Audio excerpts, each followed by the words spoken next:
पहले fund security deposit के लिए किडनी फॉर सेल का पोस्टर और फिर किराएदार के जाने के बाद बिखरे सामान वाला घर और उसके बाद लैंडलॉर्ड द्वारा पेन स्लिप और लिंक्डइन प्रोफाइल की जांच और उसके बाद अब नया मामला सामने आया है कि अगर आपने 12th में 90% स्कोर नहीं किए हैं बोर्ड एग्जाम्स में तो आपको घर नहीं मिलेगा। नमस्कार, मैं हूं Pradeep Mishra. The property Mishra show में आपका स्वागत है। हम आपको लैंडलॉर्ड और टेनेंट इश्यूज क्या क्या इस टाइम चल रहे हैं और कैसे इससे ओवरकम किया जा सकता है, इस पे आज हम पूरा विस्तार से आपको बताने वाले हैं। चलिए शुरू करते हैं। ये कहानी शुरू कहां से होती है? एक ब्रोकर का मैसेज मिलता है जो टेनेंट को, वो मिलता है कि लैंडलॉर्ड ने आपके प्रोफाइल को अप्रूव कर दिया है।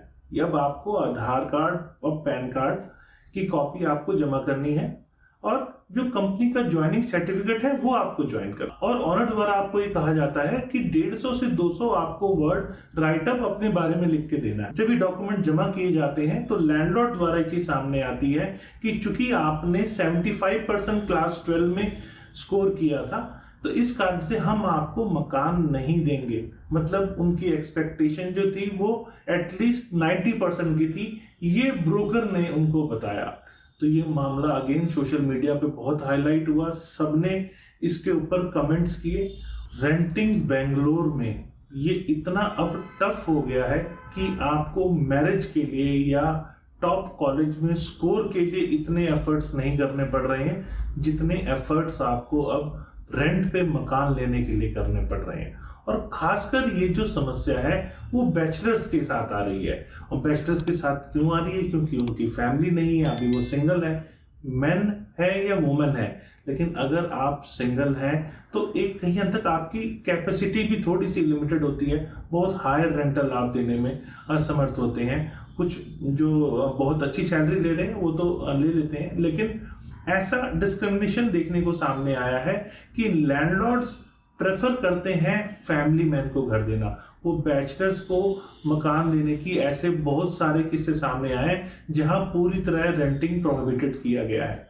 और ये एक डिबेट सोशल मीडिया पे बहुत दिनों से चल रहा है कि आखिर ऐसा डिस्क्रिमिनेशन क्यों है, क्यों बैचलर्स को घर नहीं दिया जाता। तो इसको समझने की जरूरत है। आखिर लैंडलॉर्ड क्या सोचते हैं? अगर वो प्रॉपर्टी आपकी है, आज आप बैचलर हैं, कल को वो प्रॉपर्टी आपने बाय की बाद में और तो आप भी लैंडलॉर्ड बन रहे हैं, तो लैंडलॉर्ड क्या सोचते हैं और हमें ये भी समझना है कि इससे बाहर कैसे आएंगे।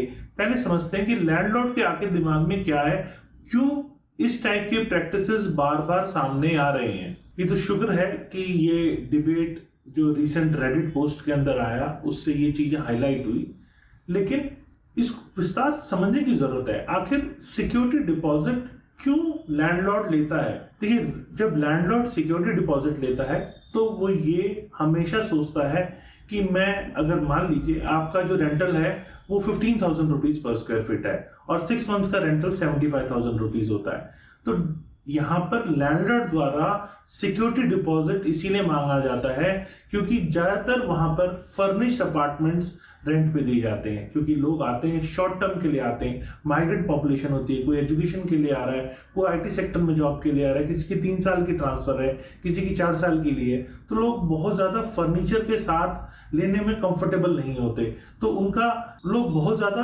फर्नीचर वहां पर रेंटेड अकोमोडेशन में लेने के लिए कंफर्टेबल नहीं होते, तो प्रेफर करते हैं कि हम फर्निश अपार्टमेंट लें। और जब फर्निश अपार्टमेंट लेते हैं तो उसके वियर एंड टीयर्स भी होते हैं। यहाँ लैंडलॉर्ड द्वारा इसीलिए एक एडिशनल सिक्योरिटी डिपॉजिट रखा जाता है, क्योंकि बाकी शहरों में हम बात करें, जैसे दिल्ली एनसीआर की बात करें, तो यहाँ पर 2 महीने का rental as a security deposit होता है। और इसके पीछे मोटिव ये होता है कि अगर आप मकान छोड़ के जा रहे हैं तो मकान का जो वियर एंड टीयर है वो कहीं हद तक उससे कंपनसेट हो जाए। और यहाँ पे इंपॉर्टेंट चीज ये है कि अगर, जैसा एक केस ये भी देखने गया मेरे को मिला कि जहां पर मकान छोड़ के चले गए टेनेंट और 2-3 महीने के बाद जब मकान खोला तो खिड़की दरवाजे सब खुले हुए थे, पूरा घर गंदा पड़ा था, वहां पर जो हार्ड ड्रिंक्स की बोतल्स पड़ी हुई थी बहुत सारी। तो ये जो इशू है कहाँ कहीं हद तक लैंडलॉर्ड भी अपने आप को प्रोटेक्ट करता है। तो ये मेरे को लगता है कि ये एक तरह से प्रोटेक्शन के लिए है, क्योंकि लोगों का ही मानना है कि ऐसे टाइप की सिचुएशन जो होती है, जब सिंगल रहते हैं, लोग बैचलर्स रहते हैं, तो वहां पर नॉइस पॉल्यूशन काफी होता है। तो इसको अवॉइड करने के लिए, और ज्यादा क्लीननेस नहीं होती है यहाँ पर। जरूरी नहीं है कि अगर कोई सिंगल रह रहा है, बैचलर रह रहा है, तो आपके मकान में दिक्कत आने वाली है। लेकिन यहाँ पर जो लोगों की अवधारणा बैठ गई है कि अगर सिंगल है तो ज्यादा क्लीननेस नहीं रखेंगे, टाइम पे रेंट देंगे नहीं देंगे, इसीलिए एक बहुत ज्यादा सिक्योरिटी डिपॉजिट रखा जाता है, जिससे कि कहीं हद तक लैंडलॉर्ड अपने आप को सेव कर सके। लेकिन इसके कंपैरिजन में जो सिंगल मैन है उसको थोड़ा सा दिक्कत सामना करना पड़ता है, क्योंकि बहुत बड़ा रेंटल दे पाना उसके लिए थोड़ा सा टफ हो जाता है। और जब मकान छोड़ते हैं तो उनका रिटर्न अमाउंट लेना ये भी अपने आप में बहुत बड़ा टास्क हो जाता है, क्योंकि अगर उसे इमीडिएट वहां से शिफ्ट कहीं करना पड़ा तो इतना बड़ा सिक्योरिटी डिपॉजिट इजीली लैंडलॉर्ड द्वारा वापस नहीं किया जाता। तो ये समस्याएं बहुत ज्यादा है। ठीक है, क्लीननेस, डैमेजेस, ये सब चीजें समझने वाली है, लेकिन यहाँ लैंडलॉर्ड का रीजन मैंने आपको बताया, और यहाँ जो टेनेंट है उसके भी अपनी दलील होती है कि मेरे को इतना ज्यादा पे करना पड़ रहा है। और वो अक्सर, ऐसे मैंने बताया, time to time social media पे भी आपने कंट्रोवर्सीज देखी हैं। तो यहाँ पर इस कंट्रोवर्सी के से बाहर आने के लिए बहुत सारे ऐसे एक्टिविस्ट और ऑर्गेनाइजेशन हैं जो इस पे काम कर रहे हैं कि किस तरह से जो ऐसी सोसाइटीज हैं या जो लोग हैं इनको बैन किया जाए, जो कि इस टाइप की एक्टिविटी को आगे नहीं बढ़ने दे रहे हैं। मतलब वहां टेनेंट को जिस टाइप की दिक्कत दे रहे हैं उनको बैन किया जाए, कि वो जो अनइक्वल प्रैक्टिस है, जो अनट्रेड फेयर प्रैक्टिस कहेंगे, उसको सिटी के अंदर बहुत ज्यादा डेवलप होने ना दिया जाए, जिससे कि एक आम आदमी आराम से आए और वो बगैर किसी दिक्कत के मकान रेंट पे भी ले पाए, क्योंकि रेंट बेंगलोर में एक बहुत बड़ी समस्या बनती जा रही है। देखिए, अब समझने की जरूरत है कि कैसे ये इश्यू रिजॉल्व किए जा सकते हैं। सबसे पहले कि एंटी डिस्क्रिमिनेशन लॉ क्या कहता है कि अगर लैंडलॉर्ड स्ट्रिक्ट इस तरह से कुछ कर रहा है तो यहाँ गवर्नमेंट एक एक्शन ले सकती है लैंडलॉर्ड्स के लिए। ऐसी हाउसिंग सोसाइटीज या ऐसे आरडब्ल्यूएज जो इस टाइप के लिए रिफ्यूज कर रहे हैं कि हम आपको सिंगल हैं तो प्रॉपर्टी नहीं देंगे, उसके लिए आपका मैरिटल स्टेटस क्लियर होना चाहिए, आप मैरिड हो तभी आपको ऐसा देंगे। तो यहाँ पर जो ऐसी डिस्क्रिमिनेशन लॉ यहाँ पे ऐसे वायलेटर्स को पेनलाइज कर सकती है। तो ये एक इंपॉर्टेंट फैक्टर है, ये कानून है। अगर कोई ऐसा कर रहा है तो आप इस चीज को जरूर यूज कर सकते हैं। दूसरा, awareness campaign, public awareness campaign जो होते हैं ऐसे टाइम टू टाइम होने चाहिए, जिससे पब्लिक एजुकेट हो। और अनफेयर और जो इलीगलिटी जो बैचलर्स के बीच में होती है, जो उन्हें बैन किया जाता है, उनको कहीं हद तक रोका जाए। इसके लिए मीडिया आउटरीच, कम्युनिटी इवेंट और सोशल मीडिया कैंपेन्स मेरे को लगता है कि रेगुलर होने की जरूरत है। इससे थोड़ी अवेयरनेस बढ़ेगी और कहीं हद तक जो लोगों के माइंड में ब्लॉकेज है वो दूर होगी, क्योंकि सबको हिंदुस्तान के अंदर इक्वल राइट्स हैं, सबको रहने का हक है। तो कोई अगर किसी दूसरे शहर में जा भी रहा है तो उसको भी मकान लेने का हक है। उसके लिए मैरिटल स्टेटस, मैरिड या अनमैरिड होना कोई बहुत बड़ा फर्क नहीं होना चाहिए। फिर दूसरा, मेरे को लगता है कि यहाँ टेनेंट एसोसिएशन भी अगर फॉर्म की जाए, जो कि सिंगल मैन को अगर कोई रोक रहा है तो वहाँ टेनेंट एसोसिएशन उनके राइट को प्रोटेक्ट करे, और ऐसी माल प्रैक्टिसेस जो कर रहे हैं उनको एक कड़ा संदेश दे। तो ऐसी एसोसिएशंस मेरे को लगता है कि वो लैंडलॉर्ड्स के साथ में नेगोशिएट कर सकती है, और सोसाइटीज अगर कोई इस टाइप की एक्टिविटी कर रही है तो उनको ऐसा करने से रोक सकती है। फिर लीगल एक्शन भी आप ले सकते हैं अगर कोई ऐसा सिचुएशन आपके सामने आ रहा है। अगर आप सिंगल हैं और आपके साथ ये हो रहा है तो आप इमीडिएटली लीगल कंप्लेंट भी फाइल कर सकते हैं लैंडलॉर्ड के खिलाफ या सोसाइटी के खिलाफ। तो वहां पर जो ऐसे वायलेटर्स हैं और जो अकाउंटेबल होंगे उनके तो वहां पर ऐसे वायलेटर्स को अकाउंटेबल बना के, और जो अनफेयर ट्रेड प्रैक्टिस कर रहे हैं उनके खिलाफ या सोसाइटीज हैं उनके खिलाफ सख्त कार्रवाई भी हो सकती है। तो यहाँ पर कानून है, उसका प्रावधान है, लेकिन ये चीजें हो रही हैं। बहुत टाइम पे लोग इसको इनिशिएट नहीं करते हैं। तो मेरे को लगता है कि आपको यहाँ इनिशिएट करना चाहिए। साथ में मेरे को एक चीज सरकार की तरफ से भी उम्मीद है।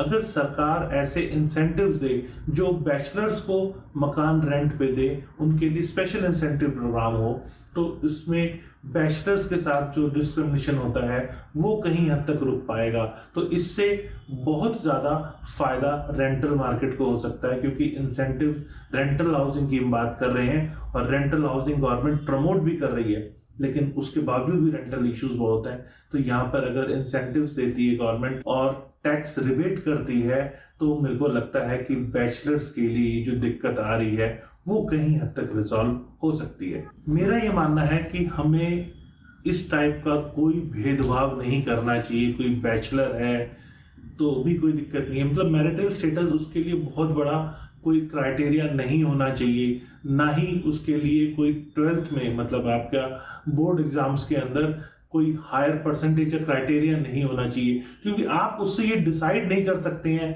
कि उनकी सोच क्या है। अगर पढ़ाई में नंबर कम है और वो आगे बहुत अच्छा कर जाएं, तो ये इसके लिए रेंट आउट के लिए कम से कम ये ऐसा कोई क्राइटेरिया मेरे को नहीं लगता, क्योंकि फंड इकट्ठा करना सिक्योरिटी डिपॉजिट के लिए जो नए बच्चे आते हैं जिनकी एज 20 से 25 साल की होती है, तो उनके लिए बहुत दिक्कत होती है, क्योंकि वो एजुकेशन अगर कर रहे हैं तो उनकी कोई इनकम नहीं है, तो उन्हें कहीं ना कहीं रेंट पे मकान लेना है, तो उनके लिए दिक्कत है। अगर कोई नई जॉब भी ली है तो भी उनके लिए बहुत ज़्यादा रेंट देना कहीं हद तक समस्या हो सकती है। तो मेरा आप सभी से रिक्वेस्ट है, अगर कोई ऐसी सिचुएशन होती है तो आप लैंडलॉर्ड हैं तो आप प्लीज़ ऐसा मत कीजिए, और अगर आप टेनेंट हैं उसके बावजूद भी ऐसे इश्यूज आप फेस करते हैं तो आपके पास लीगल रेमेडी है, आप उस पर ज़रूर जा सकते हैं। उम्मीद है आपको मेरा वीडियो पसंद आया। अगर पसंद आया तो लाइक कीजिएगा, अगर और ऐसे वीडियो देखना चाहते हैं तो सब्सक्राइब कीजिएगा, और कमेंट सेक्शन में मुझे बताइएगा आप कि आपको ये वीडियो कैसा लगा और किस टाइप के और ऐसे वीडियो आप देखना चाहते हैं। नमस्कार, जय हिंद।